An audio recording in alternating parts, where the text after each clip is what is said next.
안녕하세요. 저는 30대 중반의 간호사입니다. 저는 겨우 3년 동안 결혼 생활을 하다가 도저히 참지 못하고 관뒀어요. 이유는 남편과 시댁에 대한 스트레스 때문이었죠. 결혼을 결정한 순간부터 지금까지 단 한 번도 후회를 한 적은 없었습니다. 결혼 생활 3년 중에 마지막 1년은 정말 최악이었거든요. 저의 얘기는 시모와 시할머니에 관련된 사연입니다. 여기에라도 이렇게 털어놓아야 제 마음의 응어리가 조금은 풀릴 것 같아요. 참으면 어떻게든 사라진다고들 하는데 저의 경우는 참지 않아서 이제야 숨통이 트이는 것 같아요.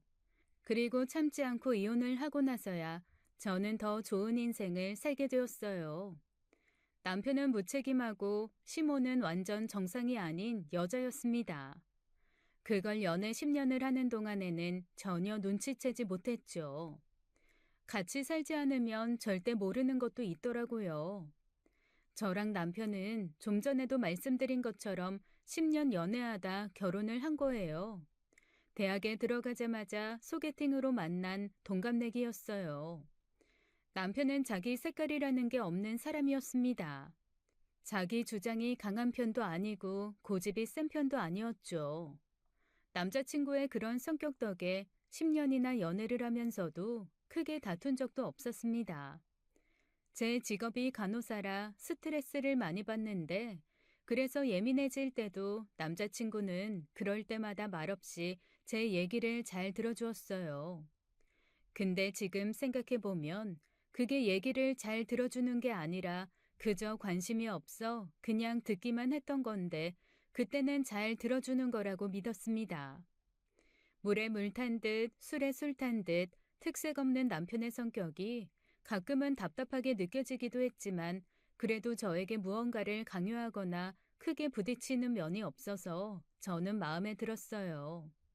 어쨌든 그렇게 10년의 연애 끝에 저희는 결혼을 했습니다. 시부모님은 평범하신 분들이었어요. 저희가 연애할 때도 몇 번 뵌 적이 있는데 그때도 저에게 따뜻하게 대해주시는 분들이라 결혼을 해도 큰 문제는 없을 거라고 생각했습니다. 하지만 결혼을 하니 달라지시더라고요. 남자친구의 부모님일 때는 다정하기만 하시던 분들이 시부모가 되자 잔소리도 많아지고 타박하는 말도 자주 하셨어요. 아무리 일을 한다고 해도 집안일은 소홀히 하지 마라. 식사는 꼭 네가 제대로 챙겨서 준비하고 냉장고 정리도 주기적으로 해줘야지. 솔직히 그 정도는 저도 받아들일 수 있었습니다. 하지만 받아들일 수 없는 일은 따로 있었어요. 네 직업이 간호사잖니. 우리 시어머님을 요양병원에 모시는 것보다는 간호사인 네가 직접 모시는 게 가장 믿을만 할 것 같다. 그래도 병원보다는 집이 낫잖아. 그럼 그런 줄 알고 퇴원 준비하라고 할게. 남편과 결혼한 지 2년쯤 되었을 때 시어머니는 너무나 말도 안 되는 걸 요구하더라고요. 시모가 저에게 시할머니를 모시라는 요구였습니다. 제 직업이 간호사니까 제가 모시는 게 맞다는 거였어요. 당연히 말이 안 된다고 생각했죠. 그리고 그렇게 하면 어떻겠니 하고 상의를 하는 게 아니라 완전히 통보였어요. 저는 지금 병원에 다니고 있잖아요. 그리고 요양병원이면 의사도 있는데 굳이 제가 모시는 건 말이 안 되는 것 같아요. 지금 계시는 요양병원에서 지내시는 게 가장 안전하죠. 그리고 저 자신도 없어요. 저는 당연히 그럴 수는 없다고 반대했죠. 그리고 실제로 병원에 입원해서 지내셔야 하는 분이 집으로 오면 제가 아무리 간호사라고 하더라도 급한 상황이 생겼을 때 그에 대한 처리가 어려운 것도 사실이었습니다. 그리고 자기의 시어머니를 왜 며느리에게 모시게 하냔 말이에요. 제가 할머님을 모시면 안 되는 이유는 충분했습니다. 하지만 시어머니는 제 말을 들을 생각도 하지 않더라고요. 그럼 직장을 그만두더라도 시할머니를 모시는 게 맞지. 나도 내가 간호사였으면 진작에 그렇게 했어. 그래도 집에서 모시는 게 가장 좋지 않겠어? 근데 왜 하필 그 역할을 제가 해야 하느냐는 게 문제였죠. 아무리 제가 간호사라고 해도 그렇지 너무 억지였어요. 그리고 대체 왜 병원에 멀쩡히 계시는 분을 왜 굳이 퇴원을 시키려는 건지 간호사로서는 이해도 안 되더라고요. 어머님, 이건 아닌 것 같아요. 저는 병원도 다니면서 계속 일도 하고 싶고, 그리고 병원도 아닌 곳에서 환자를 모시는 일은 너무 겁나요. 아니긴 뭐가 아니냐? 너희가 자식이 있는 것도 아니고, 아, 돈이야. 네 남편이 잘 벌고 있는데 너까지 일할 필요도 없잖아. 이번 기회에 제대로 효도한다고 생각해. 결혼 생활이라는 게 원래 그런 거야. 네가 하기 싫어도 가족을 위해서 나서야 할 때도 있는 거야. 죄송해요. 저는 못하겠어요. 시모는 끝까지 우겼지만 저는 확실하게 절대 못한다고 못 박아 두었죠. 저는 분명한 태도로 나가지 않으면 안 될 것 같았습니다. 그랬더니 더 기가 막힌 일이 벌어졌어요. 너에게는 시할머니 되시는 분이다. 전문가인 너를 믿고 맡기는 거니까 앞으로 잘 부탁한다. 주말 저녁에 갑자기 시할머니를 요양병원에서 퇴원시켜 저희 집으로 모셔왔더라고요. 막무가내도 이런 막무가내가 없었습니다. 다짜고짜 신혼집에 찾아와 할머님을 안으로 모시는데 저는 화가 머리 끝까지 났어요. 어머님, 이렇게 그냥 퇴원시켜서 모시고 오시면 어떡해요? 저는 주말에 집에서 쉬다가 너무 놀라서 소리를 빽 질렀습니다. 그런데 시모는 눈 하나 깜빡하지 않더라고요. 전혀 흔들림 없는 눈으로 저를 바라보며 말하더라고요. 여기 퇴원약도 받아왔고 밤에는 화장실 가기 어려워하셔서 기저귀도 다 가져왔다. 시어머니는 짐짝이라도 던져놓듯 시할머니와 시할머니의 물건을 내려놓고 도망치듯 떠났습니다. 제가 당황을 하던 말던 자기 할 말만 하고 그대로 자리를 떠나버리더라고요. 제가 간호사라는 직업을 가진 게 이렇게 원망스러운 날은 그때가 처음이었어요. 어떻게 시모가 제 직업을 이용해서 이런 짓을 벌이는지 정말 원망스러웠습니다. 당신은 이 일에 대해서 할 말 없어? 저는 남편에게 따지듯 물었어요. 적어도 남편이 나서서 중재라도 할 줄 알았는데 남 구경하듯 손 놓고 있는 남편을 보니 화가 치밀더라고요. 나 어릴 때는 할머니 손에 자랐는데 할머니가 이렇게 몸이 안 좋으신 거 보니까 속상하다. 남편은 이렇다 저렇다 말없이 딴소리만 하더라고요. 그게 다야? 당신도 미리 알고 있었던 거야? 그래서 이렇게 태평해? 아니, 엄마가 나한테 말한 적 없는데. 지금 어머님이 나보고 일도 그만두고 할머니 모시라고 하는데 할 말이 그것밖에 없어? 아휴, 그럼 나보고 어떻게 하라고. 너랑 우리 엄마 사이에 있었던 일이잖아. 그렇게 싫었으면 너가 잘 얘기했었어야지. 나는 제대로 말했어. 그런데도 이렇게 막무가내로 나오시는데 어떡해? 당신이 중간에서 역할은 해야 될 거 아니야. 아, 나도 모르겠으니까 나한테 뭐라고 하지 마. 남편은 나몰라라였죠. 할머님이 우리 집으로 오시게 되었는데도 남 얘기하듯 관심 없다는 투였어요. 우리 집에 아픈 환자가 들어왔는데도 어떻게 그렇게 남의 일 말하듯 관심을 갖지 않는지 저는 속이 답답해 미칠 지경이었습니다. 도대체가 남편은 무슨 생각인지 알 수가 없었죠. 이 일이 나 혼자만의 일이야? 어떻게 그렇게 태평할 수가 있어? 제가 아무리 따져도 남편은 대답도 하지 않았습니다. 그냥 귀를 막아버리고 모르는 척만 하더라고요. 저는 남편을 흘겨보았지만 남편은 저의 시선을 못 본 척 하더라고요. 저는 당장 할머니를 병원으로 모시라고 말하기 위해 시어머니에게 전화를 걸었지만 시어머니는 전화를 전혀 받지 않았습니다. 남편의 휴대폰으로도 전화를 걸었지만 그것도 받지 않았어요. 아주 작정을 하고 저희 집에 할머님을 모신 거더라고요. 저는 거기서 포기하지 않고 시아버지에게 전화를 걸었습니다. 시아버지에게는 자기 어머니니까 뭐라고 말은 해줄 거라고 생각했죠. 다시 병원으로 모시겠다거나 이런 말이요. 그래, 네가 어머니를 모시기로 했다는 얘기는 들었다. 너에게 많이 고맙구나. 시아버지는 전화를 받자마자 저에게 고맙다는 말을 하더라고요.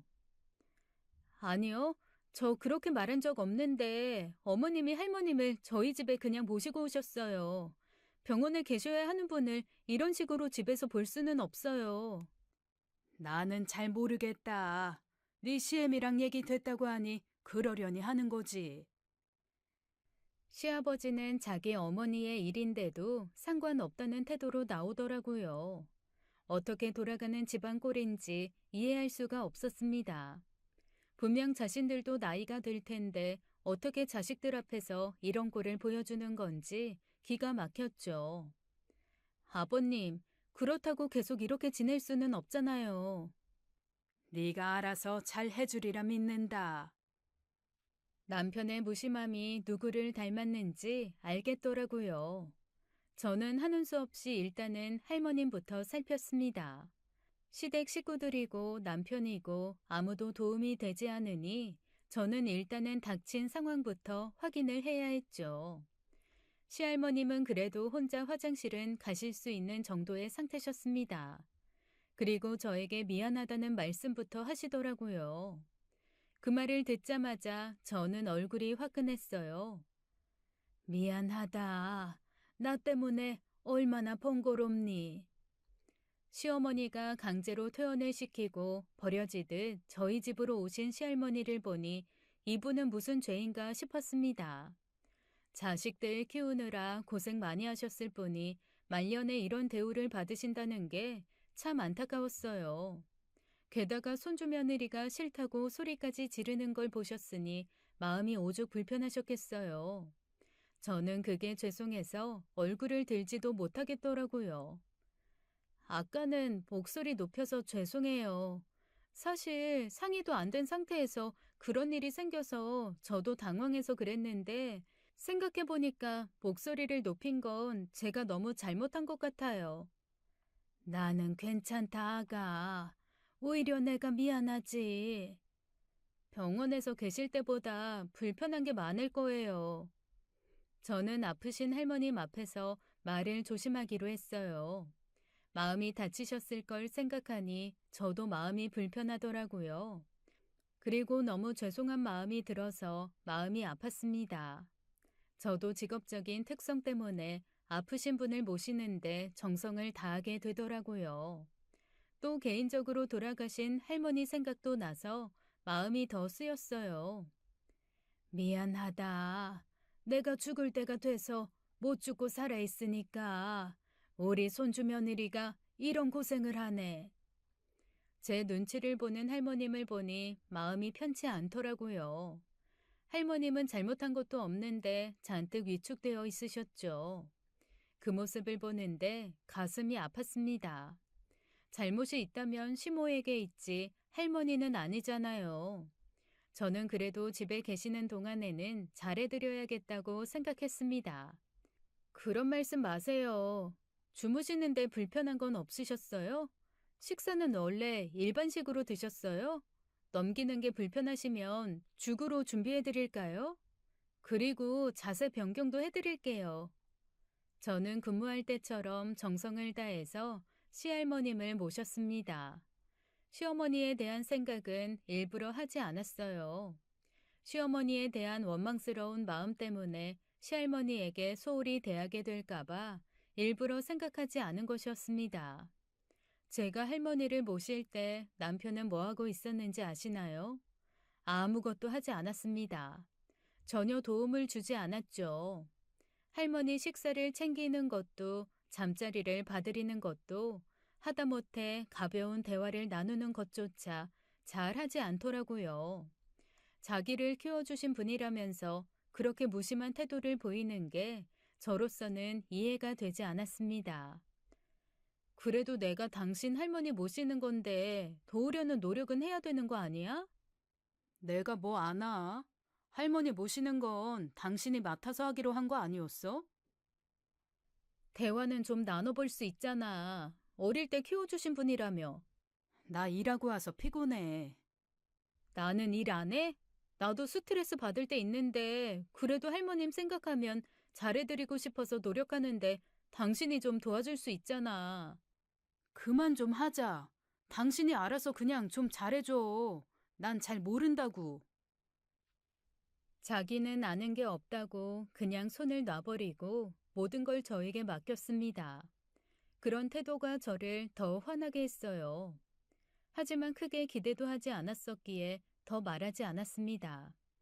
시할머니가 저희 집으로 오신 이후부터 저와 남편은 계속 냉전 중이었거든요. 남편의 할머니를 제가 봐주는데 남편의 무관심은 저도 참고 넘어가기 어려웠습니다. 그런데 더 어이가 없는 건 시할머니를 요양병원에 모시지 않으니까 병원비가 굳었다며 시어머니가 바로 여행부터 가는 거였어요. 이번에 할머니 모시고 한번 찾아뵐까요? 아니다. 나 이번 주는 바빠. 어디 가봐야 할 때가 있어서. 급한 일 아니면 좀 보시는 게 어때요? 이미 예약도 다 해놓은 거라 그럴 시간 없다. 어디 가시는데요? 옆집 아줌마랑 일본에 다녀오기로 했어. 일본에 가기로 했다는 말을 듣는데 솔직히 신경질이 나더라고요. 본인의 시어머니를 며느리한테 맡기고 어떻게 여행을 갈 수 있는지, 그리고 그렇게 태평한 태도를 보이는 것도 이해가 되지 않았습니다. 그냥 자기 편하려고 그러는 것 같았어요. 병원에 계셨으면 의료진들의 도움을 받으며 잘 계셨을 할머니를 억지로 퇴원시켜 놓고 돈 굳었다고 여행이나 다니는 시어머니가 너무 미웠습니다. 할머님 저희 집에 맡기시고 한 번도 안 찾아오신 건 아세요? 걱정도 안 되세요? 네가 어련히 알아서 하겠지. 나까지 뭘 번거롭게 신경을 써야겠니? 나이만 가봐야겠다. 전화 끊어라.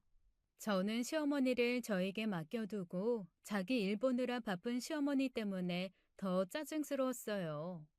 시할머니를 저희 집에 버려두고 그 이후로 한 번도 찾아오지 않는 시어머니의 무관심이 너무하다고 느껴졌습니다.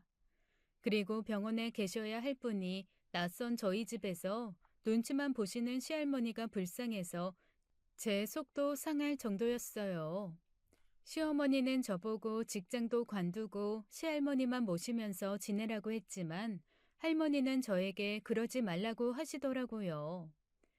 내가 갈 곳이 없고 몸이 불편하니까 여기 지내는 거지만 그래도 나 때문에 직장 그만두지 마. 요즘엔 여자들도 일하면서 지내야 하는 거라며. 거동이 가능하시고 식사도 미리 준비만 해놓으면 직접 드실 수 있었기에 저는 다행히 직장은 그만두지 않고 지낼 수 있었습니다. 그래도 마음에는 항상 걱정이 있었어요. 혹시라도 집에 혼자 계시다가 넘어지시진 않을지, 갑자기 급한 문제라도 생기면 어떡하나 항상 마음이 쓰였죠. 그래서 집에 갈 때마다 발걸음을 서두르게 되더라고요. 그리고 입맛이 없으신 것도 신경이 쓰여서 뭘 좋아하시는지 이런 것도 신경이 쓰였습니다. 전에 곶감 좋아하신다고 해서 사왔어요. 좀 드셔보세요. 시할머니라는 생각보다는 오갈 곳 없는 안타까운 어르신이라고 생각하니까 그래도 이것저것 챙겨드리고 싶기도 했습니다. 그러면 할머니는 너무나 고마워하면서 우시곤 했어요. 저는 그럴 때마다 이미 돌아가신 저희 할머니 생각이 나서 마음이 쓰였습니다.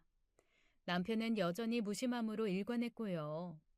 남편과 시어머니의 태도 때문에 저의 스트레스는 극으로 쌓였죠. 그래도 할머니를 보는데 소홀하게 대한 적은 한 번도 없었습니다. 아무리 화가 나도 그분께 그러고 싶지는 않더라고요. 오히려 더 챙겨드리고 싶다는 생각만 하게 되었죠. 내가 너한테 너무 미안하다. 내가 못나서 손주 며느리에게 폐만 끼치고 너무 미안하고 고마워. 그런 말씀 마시고 식사 잘 드시고 거동하실 때마다 넘어지는 일 없게 항상 주변 잘 살피시고요. 할머니가 고마워하실 때마다 저도 표정이나 말투가 더 부드러워졌습니다. 처음에는 억지로 떠맡았던 할머니지만 그래도 점점 정이 생기더라고요.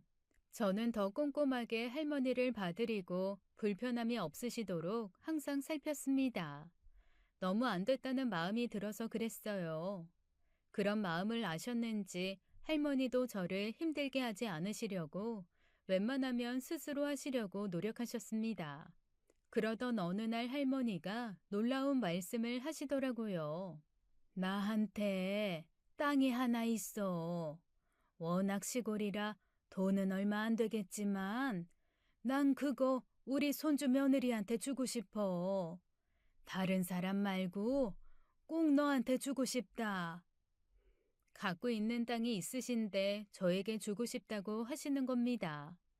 저는 솔깃한 생각보다는 겨우 이런 일로 제가 너무 큰 걸 받는 게 마음에 걸리기만 하더라고요. 저에게 미안한 마음과 고마운 마음을 가지시는 것 같지만 그런 식으로 땅을 받는 건 싫었어요. 그 땅을 왜 저에게 주려고 하세요? 저는 땅 받고 싶은 욕심 없어요. 주는 건 내 마음이니 받아. 저 찝찝해서 그렇게 못해요. 막말로 어머님, 아버님이 아시면 저한테 뭐라고 하시겠어요? 내가 내 땅 준다는데 내가 주고 싶은 사람한테 주겠다는데 지들이 무슨 자격으로 끼어들어? 나 귀찮아하는 것들이. 시할머니는 저한테는 미안해하고 고마워하셨지만 시부와 시모에 대해서는 못마땅한 게 많은 것 같았습니다. 그분도 아셨겠죠. 시어머니가 자신을 버리듯이 저에게 맡겼다는 것을요. 그리고 한 번도 찾아오지 않는 자식들을 보면서 얼마나 씁쓸하셨을까요?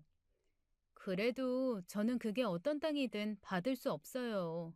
마음은 감사하지만 저도 이제 할머님한테 정도 들었고 뭐 바라는 마음으로 곁에 있는 거 아니에요. 할머님께 했던 말은 진심이었습니다. 무언가 받고자 하는 마음으로 대한 건 아니었어요. 저에게 미안한 마음에 땅을 주시겠다고 하는 게 마냥 좋지만은 않았습니다. 할머니에 대한 정이 들어서 그런지 저에게 미안해하지 마시고 이제는 편히 지내셨으면 좋겠다고 생각하고 있었죠.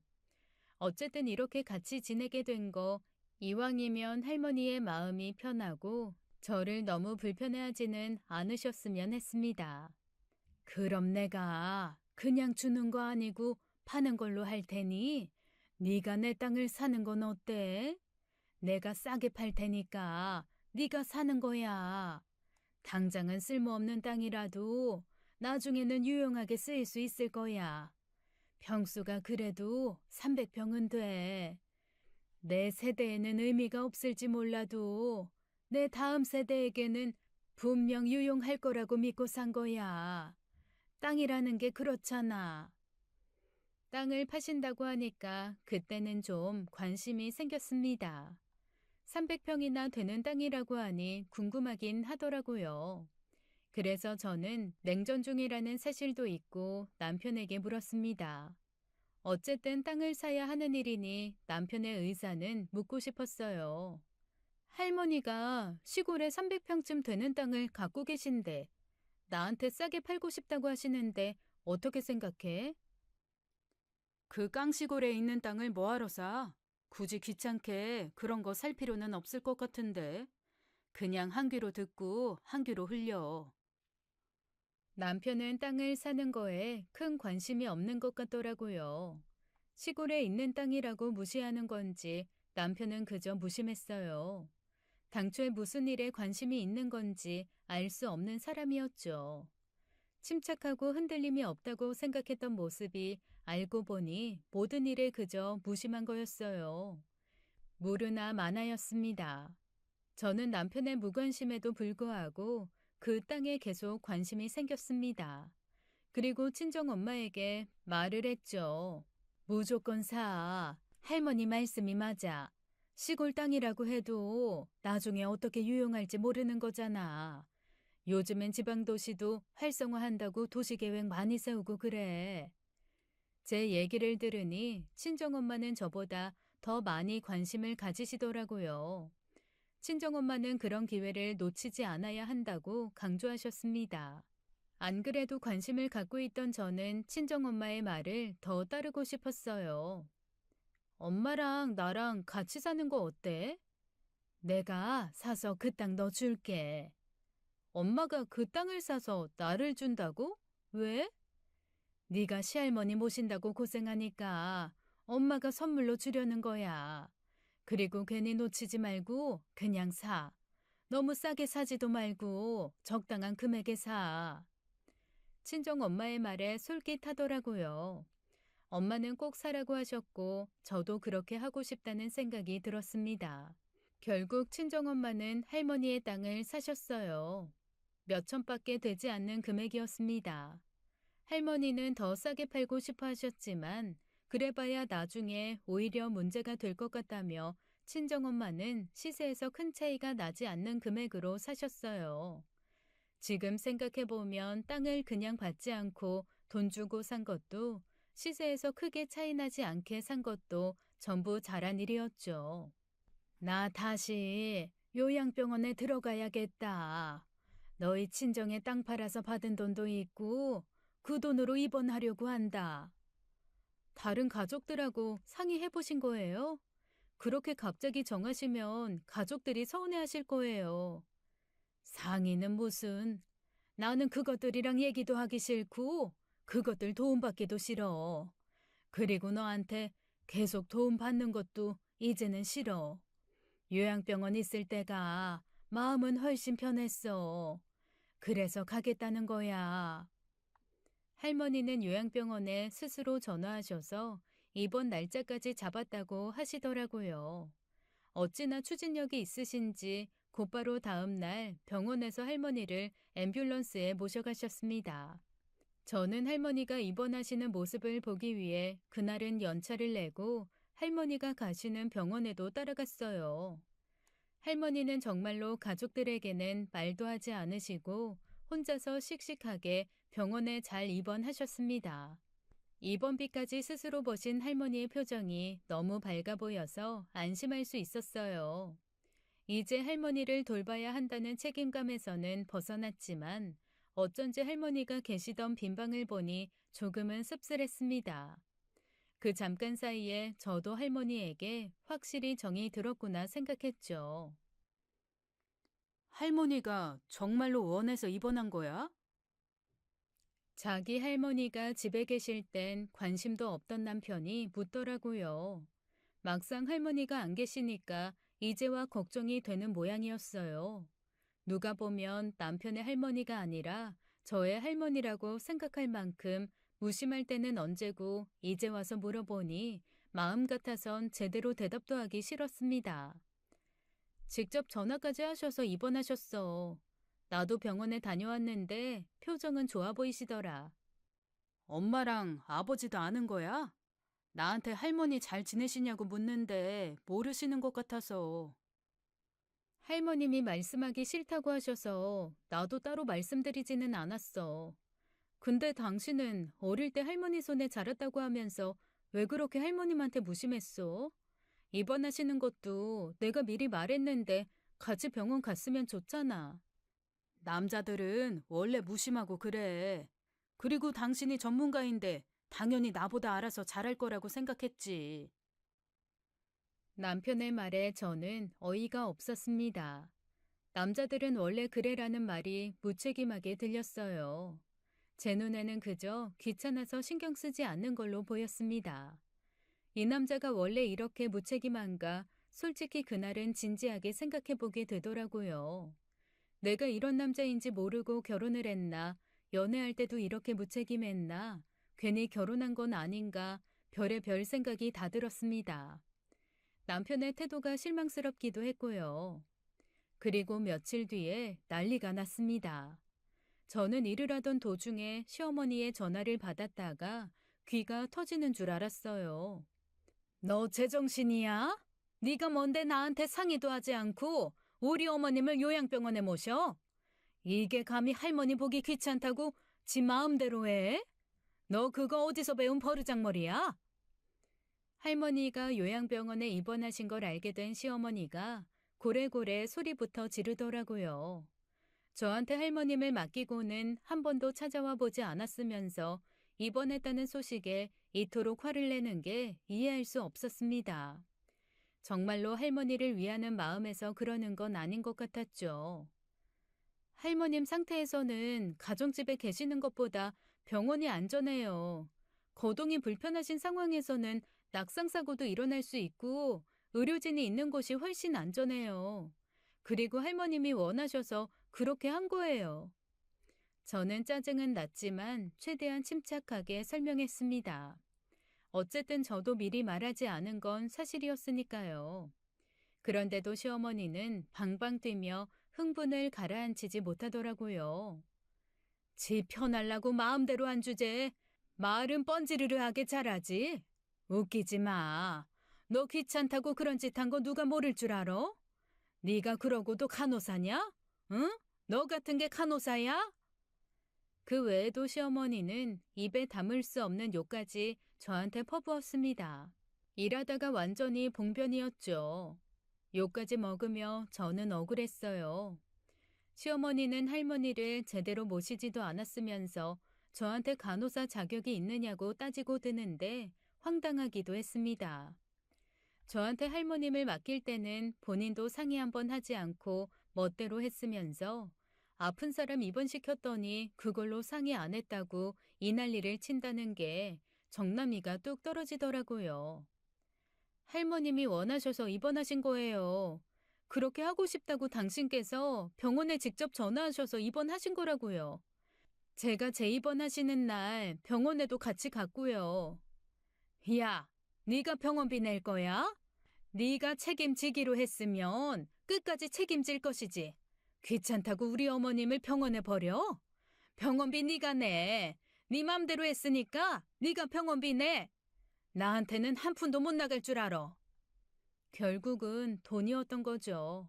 병원비 들어가는 게 싫어서 저에게 그 난리를 치며 화를 냈던 거였습니다. 병원에 가야 할 사람을 병원비 아까워서 저한테 떠맡겼다가 제 입원으로 다시 돈이 들 것 같으니까 욕까지 퍼부었던 거였어요. 시어머니가 돈이 걸린 일에 그토록 날뛰는 모습을 보니 저는 완전히 질려버렸어요. 무슨 이런 여자가 다 있나 생각이 들었습니다. 지금 돈 때문에 저한테 이렇게 말씀하시는 거예요?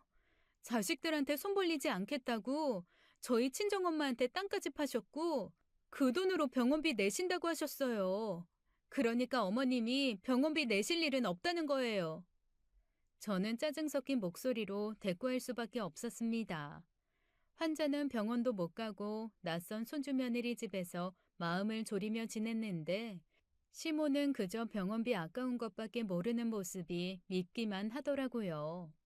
할머니 상태 같은 건 궁금하지도 않았던 겁니다. 하긴 그러니 병원에 잘 계시는 할머니를 강제로 입원을 시켜서 저에게 떠넘긴 거였겠지만요. 땅이라니? 무슨 땅을 말하는 거야? 시어머니가 땅이라는 말에 목소리 톤이 바뀌었습니다. 또 어디 돈 나올 구멍이 있나 살피는 돈벌레 같았어요. 그저 돈밖에 모르는 사람, 돈 앞에 날뛰는 시어머니를 어른이라고 존중하고 싶은 마음은 전혀 없었습니다. 그리고 제 눈엔 어른으로 보이지도 않았고요. 산 옆에 있는 시골 땅이요. 저는 시어머니랑 더 자세히 말하기도 싫었지만 땅을 산 걸 비밀로 하는 건 찝찝해서 더 싫었습니다. 어차피 비밀로 할 생각도 없던 거라 그냥 말했죠. 아, 그거? 그 와중에 별걸 다 했네. 그 놓친네. 시어머니의 반응이 심드렁하게 바뀌더라고요. 그리고 돈 걱정이 사라져서 그런지 더는 신경질을 내지도 않았습니다.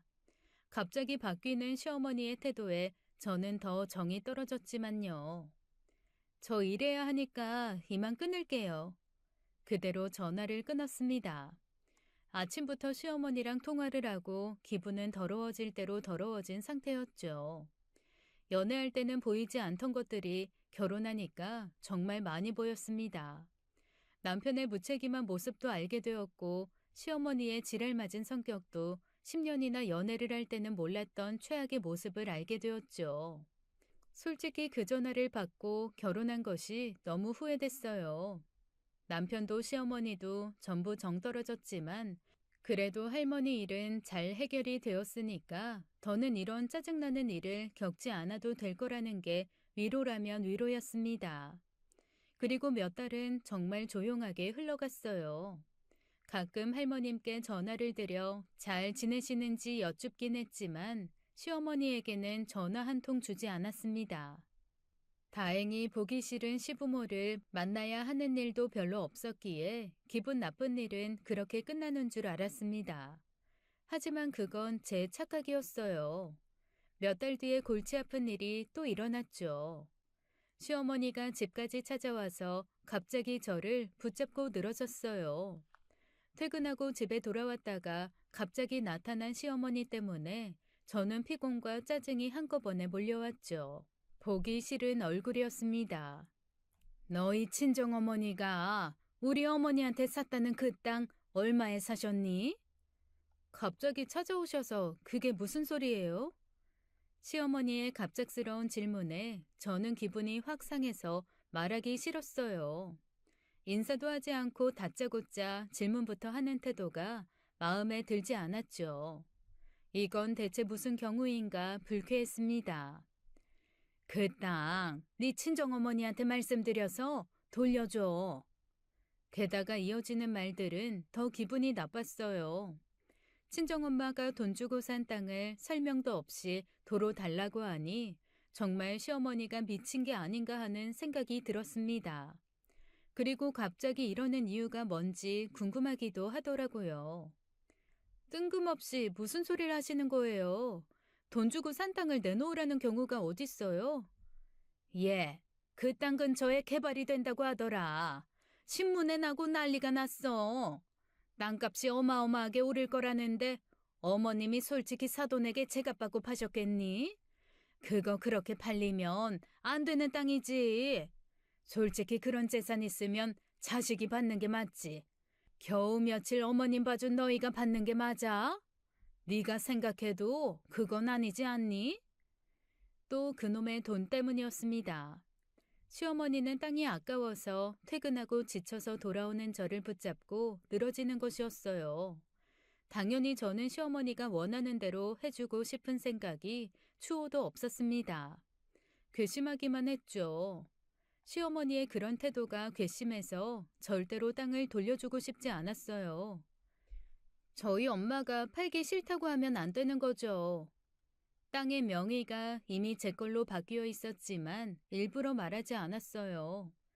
그러니까 네가 사돈한테 말을 잘해야지. 당장 전화해서 네가 말해. 돌려달라고. 시어머니가 저에게 애원을 하더라고요. 아주 간절하게 발을 동동 구르며 애원을 하는데 고소하기만 했습니다. 저는 절대로 시어머니가 원하는 대로 해주고 싶지 않았으니까요. 싫은데요?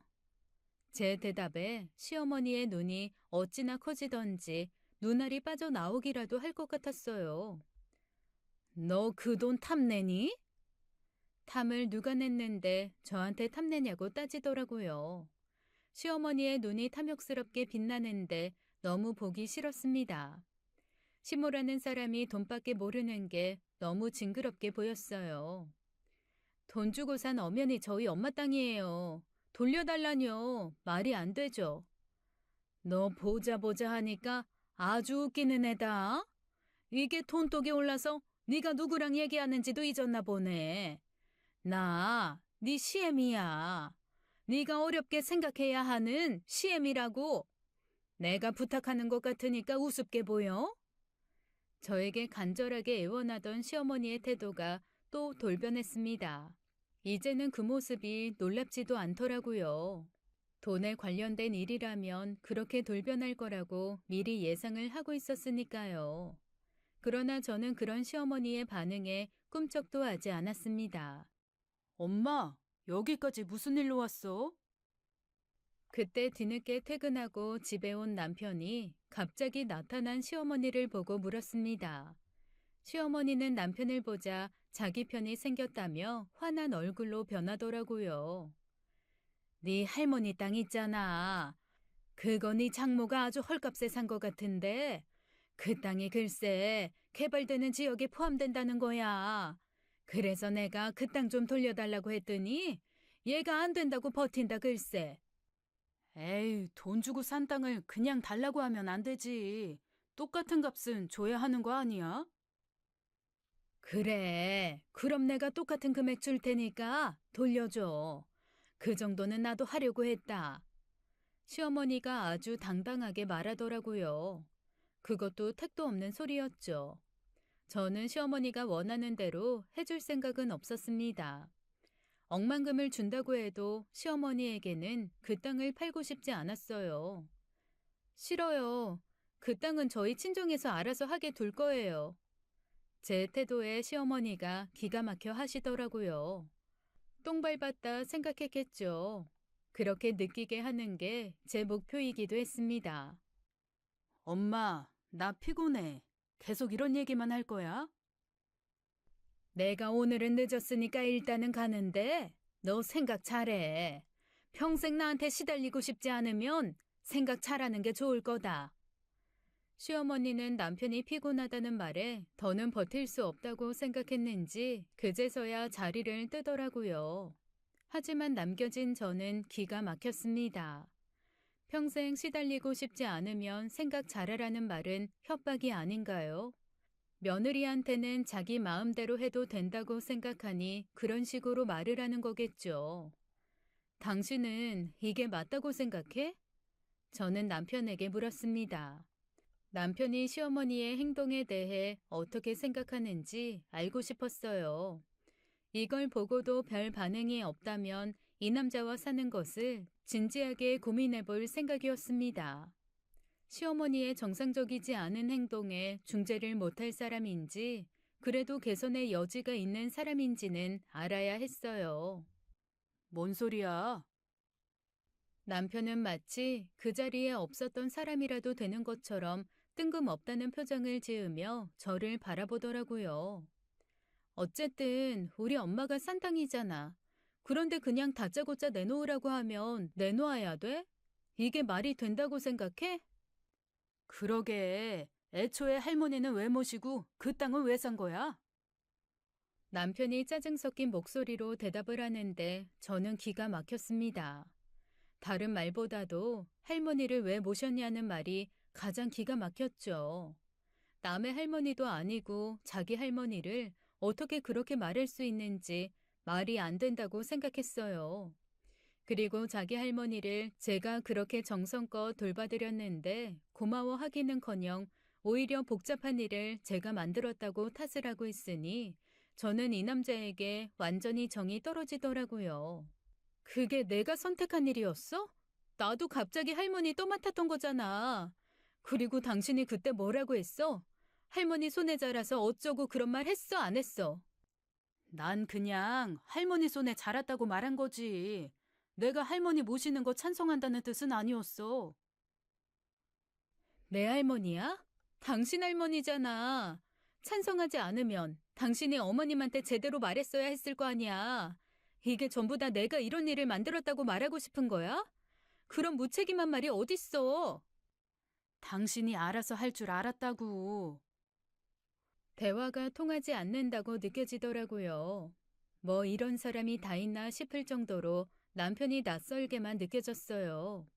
아무리 자기 주장도 없고 색깔도 없는 사람이라고 해도 이 정도였나 싶었습니다.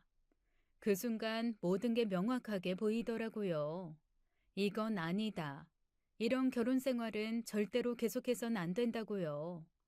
이런 남편을 믿고 계속 살 수도 없고 막무가내인 시모를 계속 보면서도 살 수 없었습니다. 생각해보면 남편은 처음부터 도움이 되지 않았고 돈에 미쳐서 날뛰는 시어머니도 참고 봐줄 수가 없었죠. 이혼해. 나 당신이랑 절대 못 살겠어. 저는 짧은 순간이지만 정확하게 판단하고 한 말이었습니다. 남편은 개선의 여지가 없는 사람이고 답은 이혼밖에 없었죠. 겨우 이런 일로 갖고 무슨 이혼을 해? 남편은 말도 안 된다며 대수롭지 않게 생각하는 것 같더라고요. 하지만 저는 물러날 생각이 전혀 없었습니다. 겨우 이런 일 아니고 진심으로 하는 소리니까 이혼하자고. 제 말에 내내 무심한 표정만 짓던 남편이 처음으로 놀란 얼굴로 저를 바라보더라고요. 제가 진심으로 하는 소리인지 살피는 표정이었습니다. 저는 제 앞에 서 있는 남편 놈에게도 완전히 정이 떨어진 상태였어요. 10년의 연애, 3년의 결혼 생활, 그 어떤 것도 아깝지 않았습니다. 계속 살아간다면 그 시간이 더 아깝게 여겨졌죠. 남편은 매사에 자기 주장 하나 없이 무심하게 굴 거고, 시어머니는 돈과 관련된 일이라면 언제라도 저를 못살게 굴 게 분명했어요. 그러니 제가 살려면 이혼을 하는 수밖에 없었습니다. 너무 쉽게 결정하는 거 아니야? 이혼하기 싫다는 거야? 남편은 저의 물음에 대답하지 못하더라고요. 어찌된 게 찍소리 하나도 내지 못했습니다. 이번에도 자기 의견이 뭔지 알지 못하는 게 분명했어요. 이혼을 말해도 거기에 뭐라고 말해야 할지 모르는 사람이 제 남편이었죠. 속이 터져버릴 것 같은 답답함이 느껴지더라고요. 이런 남자를 내가 뭘 믿고 결혼을 했나, 문제를 해결도 못하고 그저 네가 알아서 잘할 줄 알았다는 말만 앵무새처럼 하는 게 무슨 남편인가 싶었죠. 덕분에 이혼을 해야겠다는 마음은 훨씬 확고해졌습니다. 그거 하나는 잘된 일이었죠. 이혼 결심이 흔들리지 않으면 다행이었으니까요. 며칠 뒤에 저와 남편이 이혼을 할 거라는 얘기를 들은 시어머니는 아침 대바람부터 저희 집까지 달려왔습니다. 이게 무슨 일이야? 이혼을 한다니. 10년이나 만나서 결혼했는데 이혼이라니. 너 설마 그 땅 지키려고 이혼하려는 거니? 너 돈이 그렇게 좋아서 내 아들 버리는 거냐? 그리고 내가 등기부등본 떼봤더니 네 이름으로 되어 있던데. 너 우리 집 재산 가로채서 이혼하고 튀려고 했지? 그 늙은이를 어떻게 구워 삶았길래 이런 게 가능해? 시어머니는 예상대로 제 탓부터 하더라고요. 자기가 잘못한 일에 대해서는 생각도 하지 않았죠. 그런 사람인 줄 진작에 알고 있었지만 어쨌든 기분은 좋지 않았습니다. 제가 어머님 같은 줄 아세요?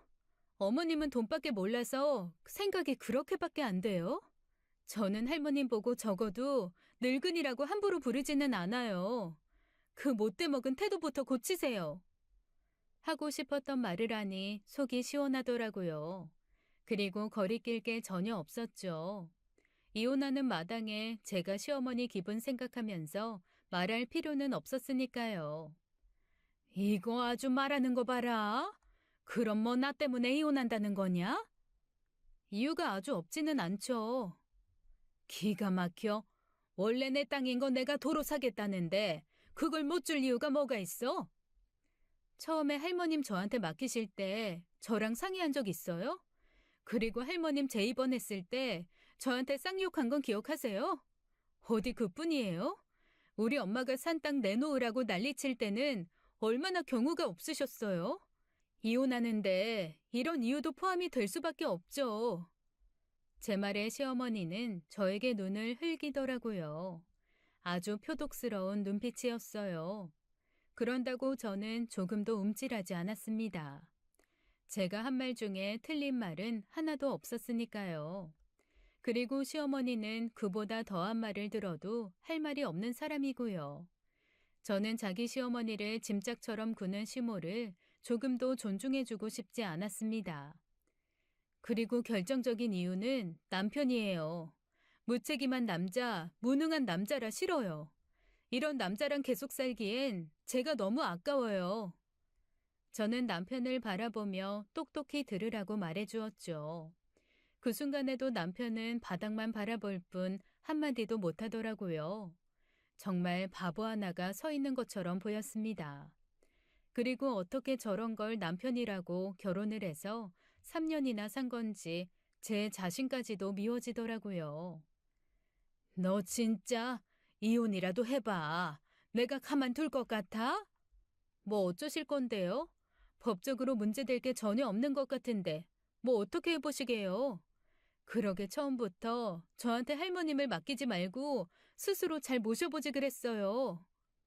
제 물음에 시어머니는 대답하지 못했어요. 할 말이 뭐가 있겠어요. 그날 이후로 한 며칠은 시도 때도 없이 시모에게 전화가 울렸습니다. 어마어마한 양의 메시지도 받았어요. 이혼하지 말라고 달랬다가 화냈다가 그것도 통하지 않으니 직장에다가 네가 얼마나 나쁜 년인지 다 말할 거라는 협박까지 하더라고요. 저는 대꾸 한번 해주지 않았습니다. 어차피 이혼할 마당에 그럴 이유가 없었어요. 솔직히 그런 협박도 겁이 나지 않더라고요. 그리고 저는 어려움 없이 이혼을 마무리 지을 수 있었습니다. 속이 후련했어요. 진흙탕에서 벗어나 깨끗한 물로 몸을 씻은 기분이었거든요. 시어머니가 또 연락을 하면 스토커로 신고할 준비도 되어 있었죠. 그런 눈치는 있었는지 더는 연락하지 않더라고요. 그런데 정말 예상치도 못했던 뜻밖의 사람에게 연락이 왔습니다. 전 남편이었죠. 잘 지내? 어, 아주 잘 지내고 있어. 우리가 함께한 게 13년이더라. 아직도 우리가 헤어졌다는 게 믿기지 않아. 그런 감성적인 얘기하려고 전화한 거면 나 바쁜데 전화 끊을래? 전 남편 목소리를 듣는데 고구마를 100개는 먹은 것처럼 속이 답답하기만 하더라고요. 헤어지고 나서 생각해보니까 우리 이혼한 거 잘못 결정한 일인 것 같아. 지나고 보니까 이건 아닌 것 같다는 생각이 들더라고. 전 남편의 말에 기가 막혔습니다. 이제 와서? 라는 생각이 가장 먼저 들었죠. 그리고 전혀 반갑거나 감동적이지도 않았어요. 이 사람은 정말 항상 이런 식이구나 생각이 들 뿐이었죠. 나는 후회되지 않는데? 진심이었습니다. 저는 전혀 후회되지 않더라고요. 그리고 이 사람이 바뀔 거라는 기대는 애초에 하지도 않았어요. 우리 할머니 잘 돌봐드린 것도 고맙고, 내가 옆에서 도와주지 못한 것도 미안해. 그리고 우리 엄마는 당신이 이해 좀 해줘. 이해를 해달라는 말을 들으니 짜증이 솟구쳤습니다. 무슨 이해를 해? 정작 내가 필요할 땐 넋놓고 있던 사람이 이제 와서 무슨 소리라는 거야? 내가 반길 줄 알았어? 착각이 너무 심한 거 아니야? 미안하다고 전화한 사람한테 왜 이렇게 예민하게 굴어? 예민하다는 말을 듣는 순간 머리가 돌아버리는 것 같았어요. 예민해? 야, 너 내 말 잘 들어. 네 엄마 진짜 이상해. 그리고 너도 엄청 이상한 놈이야. 다시는 나랑 엮일 생각하지 말고 연락도 하지 마. 진짜 기분 더러우니까. 저는 그대로 전화를 끊어버렸습니다. 그리고 휴대폰 번호를 바꿔버렸어요. 다시는 저에게 함부로 연락할 수 없게요. 지금은 일을 하면서 혼자 잘 지내고 있어요. 전 남편과 연애부터 결혼 생활까지 13년이나 함께해서 그 빈자리가 크게 느껴질까봐 걱정했는데 전혀 그렇지 않았습니다. 전 남편은 무심한 사람이었잖아요. 다른 말로는 있으나 마나한 사람이었다는 거였습니다. 없어도 그만, 있어도 그만이라 그 빈자리가 크게 느껴지지 않았어요. 그리고 가끔은 요양병원에 계시는 할머님께 전화를 드려요. 제가 이혼했다는 소식을 들으시고는 안타까워 하셨지만 그래도 이해는 해주시더라고요. 그래, 나 때는 그저 참고 사는 게 맞다고 했지. 이혼 같은 건 꿈도 못 꿨지만 너희는 다르게 살아.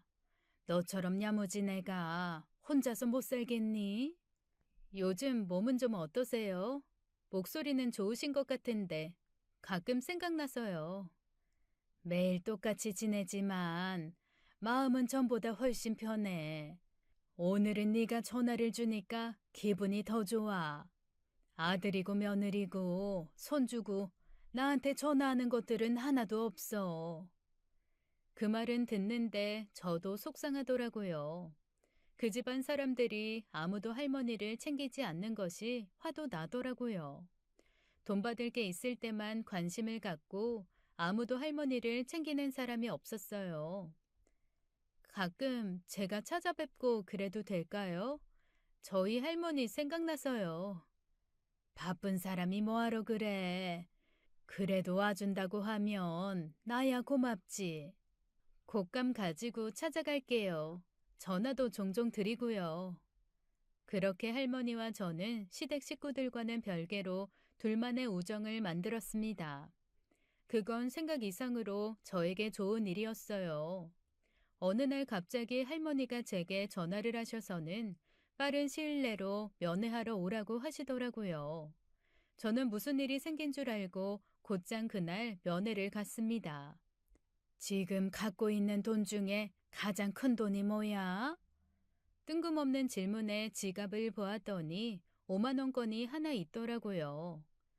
지금부터 내 말 잘 들어. 내가 꿈에서 우리 친정어머님이 나오셨어. 나한테 땅을 사라고 하시더라. 어느 땅을 사냐고 했더니 내가 예전에 갖고 있던 땅에서 멀지 않은 곳에 누군가 급하게 땅을 내놨다고 그걸 꼭 사야 한대. 너는 이 5만 원으로 내 꿈을 산 거야. 그리고 알아봐서 그 땅 근처에 금매로 나온 거 있으면 그거 꼭 사. 내 꿈은 아주 잘 맞으니까 속는 셈 치고 한번 해봐. 저는 5만 원에 할머니의 꿈을 샀어요. 땅을 진짜 살지 안 살지는 모르겠지만 용돈 드리는 느낌으로 드렸죠. 그리고 이 재미난 얘기를 저희 엄마에게 들려드렸어요. 어머, 그건 꼭 사야 돼. 너 그 말 무시하지 말고 진짜 알아봐. 에이, 그냥 꿈인데 뭘. 근처에 금매로 나온 땅이 있는지 알아만 봐봐. 엄마가 하도 성화여서 다음날 부동산을 통해 금매로 나온 게 있냐고 물어봤죠. 그랬더니 정말로 있다고 하는 거예요. 마침 어제 아침에 금매로 싸게 나온 땅이 있었는데 부동산 업자가 오히려 놀라면서 어떻게 알았냐고 묻더라고요. 소름이 쫙 끼치면서 저는 뭔가에 홀린 듯 그 땅을 샀어요. 할머니에게 살 때보다 훨씬 적은 금액이었어요. 그리고 어떻게 되었느냐고요? 그야말로 대박이 났습니다. 그 근처가 전부 개발지역으로 기사가 났던 건 이미 알고 있는 사실인데 제가 할머니 말을 듣고 산 땅에 큰 병원이 하나 생긴다고 하더라고요. 그래서 병원 측에서 저에게 그 땅을 사겠다고 하더라고요. 저는 거의 10배는 되는 돈으로 그 땅을 팔았습니다. 경사도 그런 경사가 없었죠. 저희 엄마는 그날 거실에서 막 춤까지 추며 즐거워하셨어요. 야, 너 이혼하길 잘했다. 너 이혼하니까 이렇게 일이 술술 풀리니. 저희 엄마처럼 딸의 이혼을 좋아해주는 엄마도 없을 거예요. 저도 그 말을 듣는데 맞는 말이라는 생각이 들었습니다. 저는 간식이랑 꽃감을 잔뜩 싸서 할머니를 찾아뵀죠. 할머니가 말해주신 그 땅 진짜 대박이었어요. 당연하지. 내 꿈이 얼마나 신통한데. 할머니와 저는 깔깔 웃으며 그날 간식을 나눠 먹었어요. 저는 요즘도 시간이 나면 할머니를 찾아가고 있습니다. 할머니의 옛날 얘기도 듣고 저는 일하는 얘기를 하면서 수다도 많이 떠는데 제법 마음이 잘 맞는 친구로 잘 지내고 있어요. 그리고 할머니 꿈을 사서 번 돈으로 아주 여유롭게 넉넉하게 잘 살고 있습니다. 재산이 많아져서 그런가 일할 때도 스트레스를 덜 받아요. 마음도 그 어느 때보다 편안하게 지내고 있습니다. 여기까지가 저의 사연이에요. 긴 얘기 들어주신 모든 분들에게도 좋은 일이 가득 생기길 바랄게요. 지금까지 사연 읽어주는 남녀였습니다. 끝까지 시청해주신 여러분 감사드리며 저희는 다음 사연으로 돌아올게요. 감사합니다.